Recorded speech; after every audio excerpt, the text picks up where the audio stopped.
मेरी बहन का पति बहुत ही निकम्मा और आलसी इंसान है। जो भी बिजनेस करता है उसमें असफल होता है क्योंकि कभी वो होटल खोलता है जहां एक चूहे का बच्चा भी नहीं आता है। कभी वो ओल्ड एज केयर सेंटर खोलते हैं जहां बूढ़े लोग आकर बहुत ही मुश्किल कर देते हैं और फिर लड़कर वापस चले जाते हैं। फिर आम बेचता है तो लोग लेते नहीं है, फ्री में बांट देता है पूरे मोहल्ले को। अब उसे मुर्गी पालने का शौक चढ़ गया है। क्या करें हम ऐसे जीजे का? पैसे बर्बाद कर दिए सब और मेरी बहन और हमारी सुनता नहीं है। क्या पूजा करे गुरुजी? ये आदमी बिल्कुल प्रैक्टिकल लाइफ नहीं जीता। इतना सुपर फ्लो होकर लगाता है कि अंबानी अगला यही बनेगा। Really irritating. कुछ आप ही मदद कीजिए, इस संबंधित क्या पूजा पाठ करें? क्या नाम है? DT ID. अच्छा, कोई बात नहीं। ये चूहे का बच्चा आपने रेस्टोरेंट में कभी बैठा देखा हो किसी टेबल कुर्सी मेज पर तो हमें भी बताना कि वो कैसे ऑर्डर प्लेस करता है मेन्यू को पढ़ करके ये क्या करेगा। और अगर आपको चूहे का बच्चा ही उसमें बुलाना था तो उसके बहुत तरह के रेस्टोरेंट खोले जा सकते हैं। हमारे यहाँ तो चूहे के पिताजी, दादाजी, मामा, फूफा सब आते रहते हैं, सब उधर बैठे रहते हैं। तो अकबर ने एक बार एक प्रश्न पूछा अपने दरबार में सभी दरबारियों से कि वो व्यक्ति, पूरे दरबार का कोई व्यक्ति, सबसे विद्वान व्यक्ति मैं उसको मानूँगा, जो ये बताए कि हमारे शहर में कितने कौवे हैं, कितने कौवे हमारे शहर में रहते हैं। तो सब लोग सिर पकड़ के बैठ बोले, "ये कैसे बताया जा सकता है कितने कौवे हैं?" बीरबल को बुलाया गया कि आप बताइए आपका क्या इसमें मत मत है, क्या कहना चाहते हैं? तो उसने कहा जी 10,240 कौवे हैं हमारे शहर में। तो वो चौंके, बोले इतनी निश्चित गणना के साथ आप कैसे कह सकते हैं इस बात को? बोले जी आप किसी अपने दरबारियों को, अपने जो स्टाफ के लोग हैं, उनको गिनती पर लगा दीजिए और अगर इसमें से कुछ कम मिले गिनती, संख्या कुछ कम मिले, तो समझिएगा कि कौवे अपने रिश्तेदारों के यहाँ मिलने गए हुए हैं और अगर संख्या थोड़ी ज़्यादा हो जाए, तो समझिएगा कौवों के कुछ रिश्तेदार उनके घर आए हुए हैं। तो उस हिसाब से उसकी ये जो हमारी प्रेज़ेंस ऑफ माइंड है, इसके आधार पर अकबर प्रसन्न हुआ क्योंकि कुछ चीज़ें ऐसी हैं जिनको कभी गिना नहीं जा सकता। जैसे एक और प्रश्न है, पूछा यही अकबर और बीरबल के किस्से इसलिए मशहूर रहे। उन्होंने कहा कि आकाश में कितने तारे हैं? कोई ना बता सका। बीरबल फिर खड़ा हुआ, बोले जी बताओ कितने तारे हैं? तो उसने कहा कि बादशाह जितने आपके सर पर बाल उतने ही तारे आकाश में हैं। तो उसने कहा कि ये कैसे, इनकी गिनती कैसे? बोले अपने सिर के बाल गिन लीजिए तो मैं आकाश के तारे गिन के बता देता हूँ। कभी-कभी एक्चुअली क्या होता है कि हमारा एक सूत्र ये भी है कि accept people as they are and accept situations as they are. हम लोगों के हमारे जीवन में कष्ट बहुत बार तब आता है जब हम थानेदार बनते हैं, जब हम दूसरे लोगों के लिए एक व्यवस्था का निर्माता बनना शुरू कर देते हैं। हम सोचते हैं कि प्रत्येक व्यक्ति हमारे ही अनुसार चले, यहाँ से दुःख का जन्म शुरू होता है। यहाँ से परेशानियों का जन्म शुरू होता है। मुझे लगता है कि आप जिस दुनियावी ढंग से, जिस चीज़ से अपने, जो आपके बहनोई हैं, जो आपके जीजाश्री हैं, उनको आँक रहे हैं, संभवतः वो अपना-अपना एक ढंग है। अब ऐसे बहुत सारे लोग हैं, अब हमारे भी एक बहुत घनिष्ठ थे, वो 20 साल पहले हमसे कहते थे कि जिस तरह के तुम ये भंडारे और जिस तरह के तुम ये सब करते फिरते हो, ये बहुत जल्दी ही तुम किसी न किसी आर्थिक संकट में आ जाओगे। तो मुझे 2-3 साल पहले मुझे मिले, बोले अब तुमने सब्र ही कर लिया कि कोई परेशानी आएगी नहीं, सब ठीक ही है तुम्हारा हिसाब। हम सोचते थे कि 2-4 साल में तुम किसी दिक्कत में आओगे और ये सब रहेगा। कई बारी हम नहीं समझ पाते उस बात को। गुरु नानक देव जी गए गाँव, का श्री कालू मेहता के पुत्र हैं। कालू मेहता बहुत मानवीय विद्वान हैं पंजाब के और बहुत मानवीय व्यापारी भी हैं। गुरु नानक देव जी जाते हैं तलवंडी में, पास में एक बहुत बड़ा बाज़ार है, वहाँ जाते हैं और वहाँ कहते हैं कि भई सच्चा सौदा करके आना, अच्छा सौदा करके आना, ऐसा सौदा करना जिस सौदे में प्रॉफ़िट होता हो, जिससे लाभ प्राप्त होता हो। और इसका सीधा सिद्धांत ये होता है व्यापार का कि ₹10 की चीज़ खरीदो, तो उसको 12 की, 15 की, 20 की ऐसे बेचोगे तो आप अच्छे व्यापारी कहलाओगे। आपको प्रॉफ़िट यानी ज़्यादा हुआ, आपने उस प्रॉफ़िट को लिया, तो आप अच्छे व्यापारी कहलाओगे। तो वो जाते हैं तो वहाँ से राशन खरीदते हैं।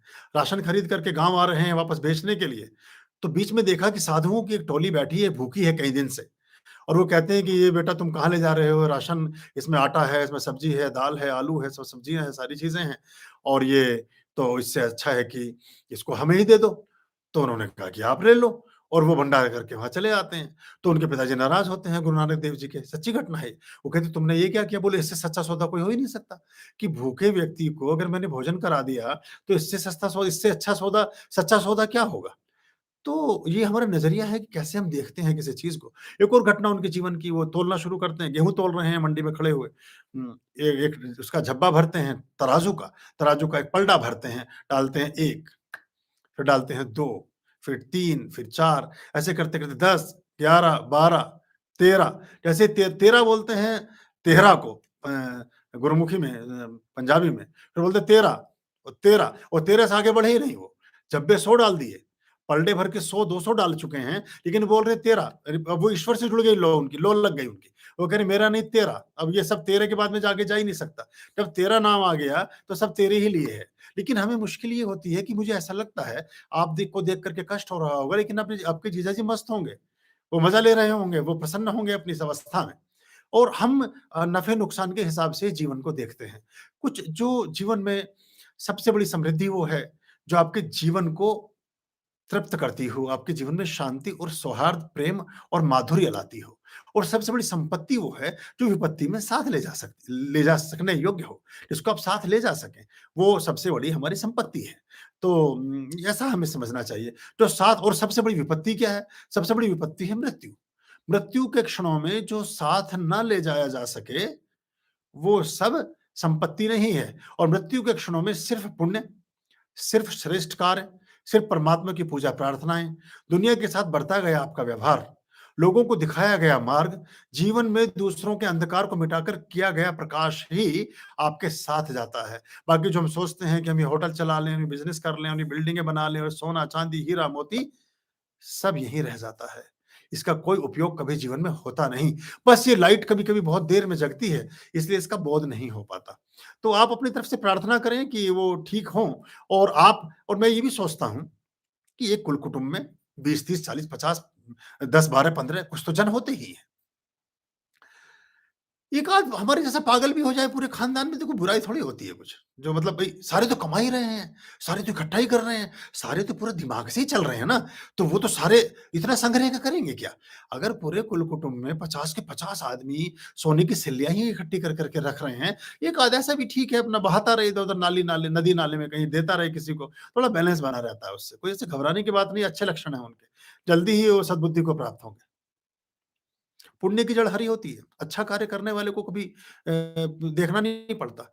उन लोगों ने जिन्होंने बावड़ियाँ खुदवाई, उन लोगों ने जिन्होंने धर्मशालाएँ बनवाई, उन लोगों ने जिन्होंने मंदिर बनवाए, उन लोगों ने जिन्होंने सड़कें बनवाई, उन लोगों ने जिन्होंने बागान लगवाए, उन लोगों ने जिन्होंने परमार्थ के कार्य किए, भंडारे खोले, वो कभी दिवालिया नहीं हुए। वो कभी फ्रस्ट्रेटेड नहीं हुए, उन पे कोई पुलिस केस नहीं हुआ, वो थानों में बंद नहीं है।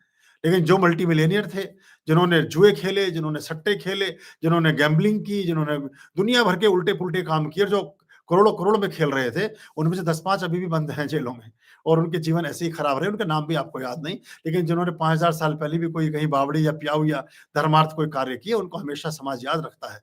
इस दुनिया में, इस हमारे जीवन में सर्वाधिक योग्य और संग्रहणीय कोई चीज़ है, तो वो त्याग है।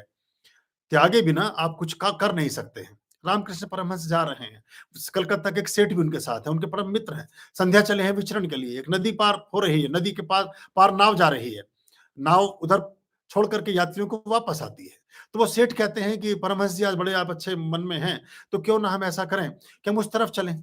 और अब हमेशा त्याग की बात करते हैं, सब चीज़ों की बात करते हैं और हम नदी में थोड़ा चर्चा भी कर लेंगे, आपसे कुछ ज्ञान प्राप्त भी कर लेंगे और उधर घूम कर भी आएँगे, अपने पास समय भी है, वो कह रहे ठीक है, बैठ जाते हैं। अब जब अपने-अपने पैसे देने का नंबर आता है, तो रामकृष्ण परमहंस कहते हैं मेरे पास तो कुछ है नहीं, मैं तो कुछ दे नहीं सकता। तो फिर वो उनका उपहास उड़ाते हैं जो सेठ जी हैं, वो कहते हैं देखो आप कहते त्याग करो, जेब में आपकी फूटी कौड़ी नहीं थी। अगर मैं पैसे नहीं देता तो आप नाव में बैठ कर के इस पार ना आ पाते, तो हँसते हैं। बोले आप भी नाव की यात्रा तब कर सके जब त्याग दिया, जेब में रखने से ना कर सके। जेब में पैसा भरा था तो नाव में ना बैठ सके, इसको त्यागा तो नाव में बैठ करके जा सके। तो ये पर जो हमारी ये भवसागर है, जो हमारा ये एक जीवन है, इसमें त्याग से ही उस पार जा सकोगे, रखने से ना जा सकोगे। रखा हुआ तो सब का रह गया यहीं। जिनके महलों में हजारों रंग के फानूस थे, फानूस कहते हैं लाइटिंग्स, ये झूमर जो लटके होते हैं। जिनके महलों में हजारों रंग के फानूस थे, झाड़ उनकी कब्र पर हैं और निशान कुछ भी नहीं।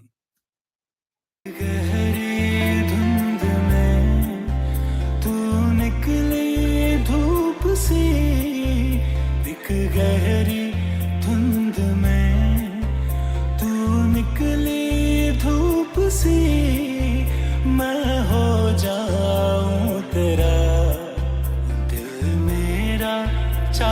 आता, तू सुकून सा, तू यकीन सा, तेरे होने से सब हसीन सा, तू सुकून सा, तू यकीन सा, तेरे होने से सब हसीन सा।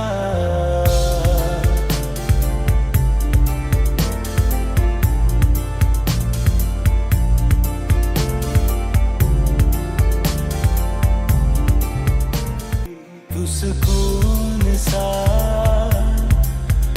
तू यकीन सा, तेरे होने से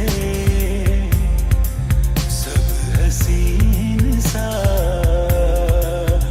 तू सुकून सा, तू यकीन